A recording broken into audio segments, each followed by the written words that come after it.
Welcome to Untimely Radio Theater. Brand new stories with an old-time attitude. Tonight's story is Substitution. A small-town theft leads to a middle school science fair, and the deputy has to figure out who's committing the crime. What she discovers is out of this world. Welcome to the town of Butte Holler. Town's a bit of a stretch, but calling it a meth-infested pile of last week's porta-potty leavings takes too long. Still, it's home. I left for a bit, majored in criminal justice at the local U, graduated with honors, made deputy sheriff. My boss Scott went to the same university, majored in the same subject, flunked out. Why is he sheriff and I'm deputy? His dad's the mayor. Sucks to be me. Crap, Marcy screwed up my lunch. Buy lunch at the restaurant. Stop mooching off the high school cafeteria lady. Marcy and I got an understanding. She always makes me something special, and I always don't pop her baby brother for dealing. Sheriff, there's been a kidnapping. Ain't nobody worth kidnapping in this town. There most certainly is, and it's those hooligans from Copperhead that did the deed. Copperhead Canyon. A place not unlike Butte Holler, where the only aspiration is winning the annual football game. Almost everyone born there dies there, and doesn't do much of anything in between. Except drugs. And now kidnapping, apparently. I did not set up my Halloween decorations only to have Witch Hazel spirited away in the middle of the night and replaced with this. That what I think it is? Somebody took the trouble to put the witch costume on a sex doll? And she was sitting right on Hazel's broom. It was extremely difficult getting her off. Was it now? She's talking about the broomstick, Scott. So was I. Ugh. What am I going to do about the empty spot in front of her cauldron? Could you use one of the Christmas angels? Don't be absurd, child. Hazel's green. I could get you some spray paint. Don't you listen to her, Mrs. C. I am on the case. Here, let me take that off your hands. No, this filth is going directly into the trash. This here's a critical piece of evidence. Give it over, Mrs. C. Now that's a damn shame. It's evidence, Scott, not recreation. I want you to go right over to Copperhead and arrest the whole lot of them. Do you know who did this? I don't have their names, but they're the same miscreants who vandalized the science fair exhibits. Someone messed with the kids' science projects? And you're sure it's the same people? Who else could it be? I don't know. That's why I'm asking you. It happens every year. Their juvenile delinquents vandalize Butte Holler, then our juvenile delinquents vandalize Copperhead Canyon. I remember we dropped a snake down old man Murphy's outhouse once. That was one pissed off Copperhead. You put a live snake down an outhouse? What? They can swim. Sheriff, if Hazel isn't returned, I will demand restitution. Restitution? Ain't that illegal? That's prostitution. Mrs. Cody, what happened to the science exhibits? That's the strange part. Cafeteria hasn't changed a bit. More's the pity. Now here's what I mean about vandalism. Jimmy had amassed quite an impressive collection of Alsace Americanus. That's American moose. My dad kills lots of them. Well, Jimmy, looks like I should have a little chat with your dad. Nah, it's okay. Sheriff Scott's my dad's hunting partner. Of course he is. Jimmy, please show the deputy your moose teeth collection. Those aren't teeth. They look like tiny little skulls of something. Are these real, Jimmy? I don't know, but the science fair is not till Wednesday, so I'm gonna rewrite my project. To what? Tiny Little Skulls of the World. Yeah, but which one? Cool, I'll do Tiny Little Alien Skulls of the World. You'll make a fine CEO one day, Jimmy. There's another project I'd like you to examine. That project over there? It looks pretty fouled up. You try constructing an interdimensional transfer device with junk from Goodwill. See what you come up with. Louise is one of our economically fragile students. She means my old man drinks too much, so we're broke. Yes. Well, I think I've shown you as much as is useful here, Deputy. Please don't hesitate to contact me with any news of Hazel. If you have any questions, just ask Bert. Don't ask Mr. Cunningham. He's been slipping gears lately. Besides, science projects from that other universe are way better. Compliments of me and my little friend here. Isn't your setup a little unusual? Mr. Cunningham wanted me to do a presentation on dancing raisins, for God's sake. Boring. And Jimmy's moose teeth? Please. He should thank me for those skulls. And I should haul you in for vandalism? I didn't vandalize anything. My machine just did a swap. Jimmy's skulls are from a parallel dimension. What? Okay, call it a different universe. I pull objects from there and I swap it out with something from here. What's the brick for? To get cool stuff from another universe, I gotta have something to swap. So I'm gonna swap the brick. You're telling me that you can actually make this thing work? The alien skulls? Not from Walmart. Then why is the brick still there? I'm having some calibration issues. So when you turn that thing on, you don't know what's going to disappear and what's going to show up. What could go wrong? Deputy Louise, glad I caught you. No need to look too deeply into this matter. Oh, but I want to. Can we talk in my office? What's with the kid and her crazy machine? Is she some kind of delusional kleptomaniac? Or are there really such a thing as parallel universes? Yes. No one knows. It's purely a hypothetical construct, that's all. I assure you, there has never been any actual connection with any other universe, parallel or otherwise. What about the weird alien skulls? Trust me, it's a lot easier to get something from the internet than from a parallel universe. Frankly, Bert, I don't care where those skulls came from. I just want to know who's pulling these pranks. It's Copperhead. They do something like this every year before the big game. They're a little early. Plus, it's usually things like eggs thrown on windows, rocks thrown through windows, and profanities scrawled across windows. They've always had a bit of a window fixation. Maybe they wanted to shake things up a bit. Maybe.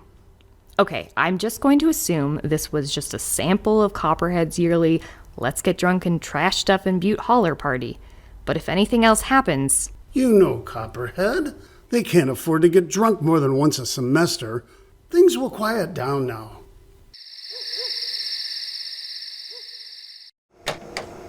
Who's there? I got a gun. I don't! Mr. Cunningham? That you? Marcy, what are you doing here so late? Me? I work here. What are you doing here? You the one been stealing the science fair stuff. Don't be ridiculous. You just dumped a buttload of thingamabobs on my floor. If that ain't the kid's stuff, what is it? Just, things. I just need to dispose of these items. Yeah, in my trash. Which is why I always gotta work late. Oh, well, I can discard this elsewhere. I'll deal with it. Just get out of here. I want to get home so as I can come back tomorrow and clean the place up all over again. Morning, Susie. You're looking almost hot today. If I throw a stick, will you leave? Crap on a cracker. Marcy screwed it up again. Maybe she's trying to tell you something like, go away. She's just busy cleaning shit for the science fair. She found my stash of weed behind the oven. At least I think it was mine. This time they've gone too far. They leave something else in the way of sexually suggestive paraphernalia? Because I am on the case. Give it a rest, Scott. What's happened now, Mrs. Cody? The town's water tower, it's Ugly? defaced. So, not as ugly? Copperhead paint penises on the side again? Worse. I don't think that's any worse than the penis paint. What do you say, Susie? How did they do this all in one night? Gotta been the whole football team. But hell, it's been 20 years since that damn thing's been painted. Needed a new coat anyway. And they almost spelled it right. But hole. Close enough, I'd say. It's disturbingly appropriate. Don't see no beer cans. Must have been a meth night. Forget the beer cans. You see any paint cans around? What you want with those? We bring the cans to the store. We might get the names of the kids who bought them. You see anything? A couple of condoms. Let's just scrape a couple of spots up there, get some color samples. Maybe we'll get an ID that way. That'd mean climbing up the tower. That's where the paint is. Pity I get them nosebleeds so easy. Pitiful, all right.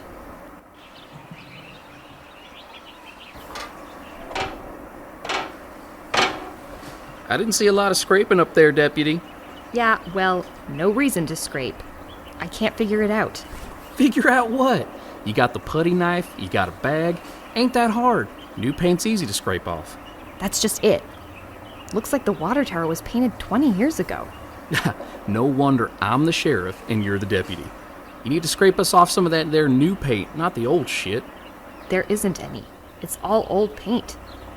You telling me the words painted up there, butt hole, they's 20 years old? That's what I'm saying. Damn, and to think, all these years I never noticed. Scott, the water tower said Butte Holler yesterday. But you just said that butthole's been painted up there 20 years. Yeah, well, that too. You're making no sense, Susie. Neither is the water tower. The paint, maybe I could argue that away, but the water tower? This isn't even our water tower, Scott. Now you ain't making any sense at all, Susie. We need to go check out a science fair project. You go ahead. I'm judging the fair tonight, so I'm gonna go head home, put on my dress uniform. Gotta look good for the newspaper. And I'm still young enough for them seniors. Maybe a few of them juniors, too. Geez, Scott, it's like you never left high school. Hell, I almost didn't. You go on. Do whatever it is you think's so important. Catch you on the flip side. Deputy, what are you doing to Louise's experiment? Sorry, Bert, but if I don't shut this down, we'll be getting a massage parlor where the beauty salon used to be. What in the world are you talking about? Right now? A Class A misdemeanor, I think. Or maybe possession of a controlled substance? I assure you, Susan, there's no way this thing can work. Really? Then explain to me how someone put in a new how someone could replace our water tower overnight. Last night? That's impossible. I got rid of every... You want to run that by me again, Bert? Well, No. This is crazy.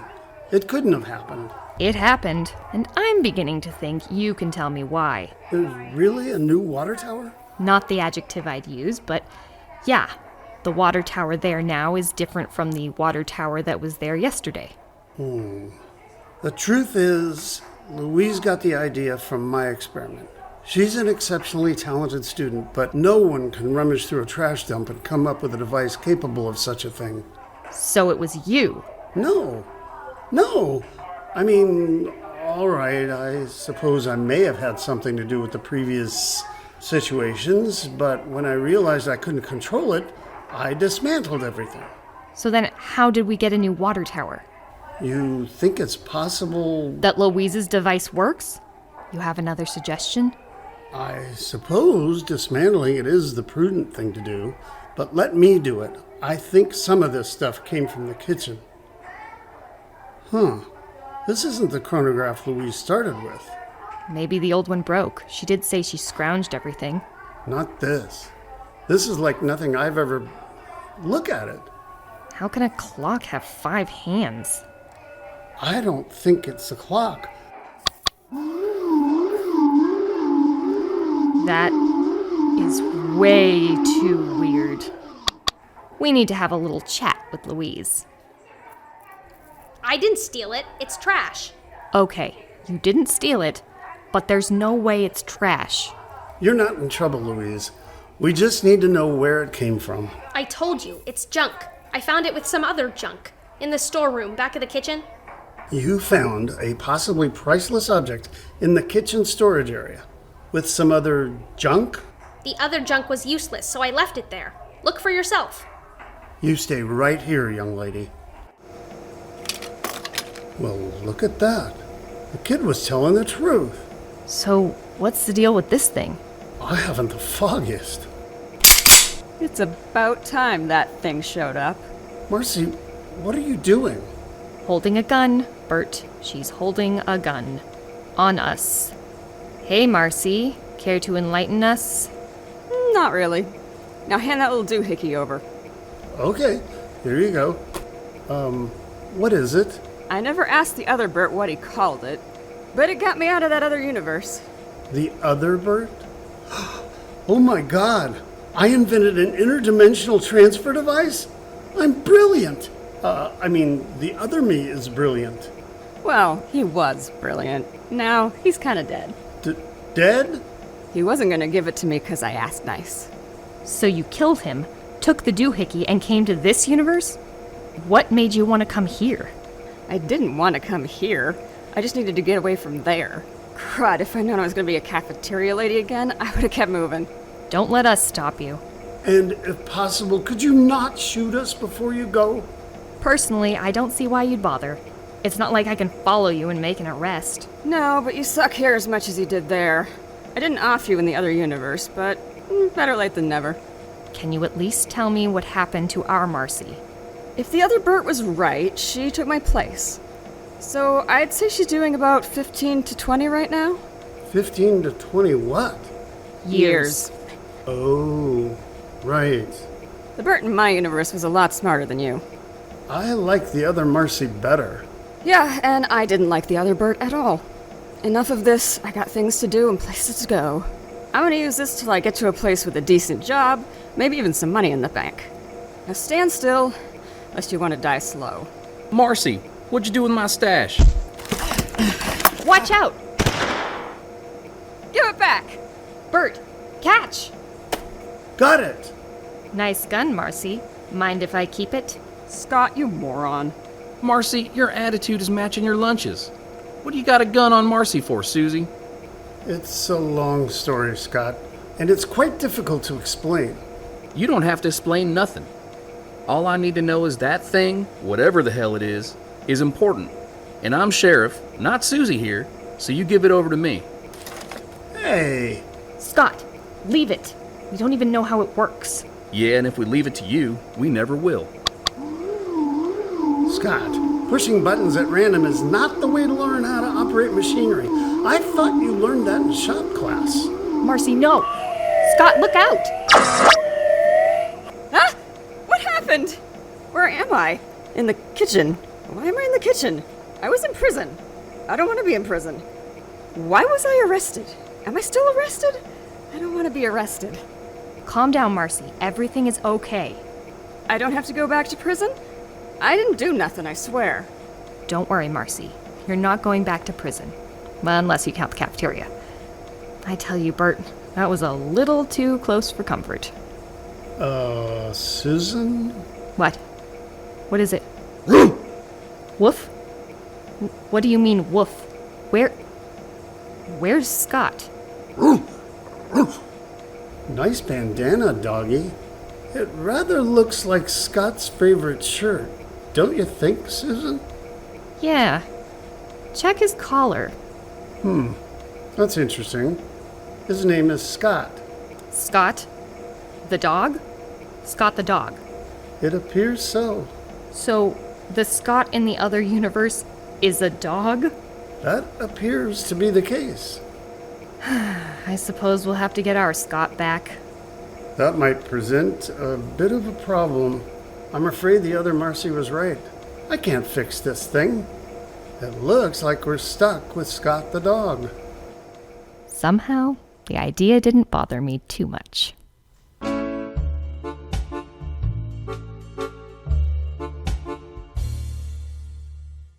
We hope you enjoyed Substitution.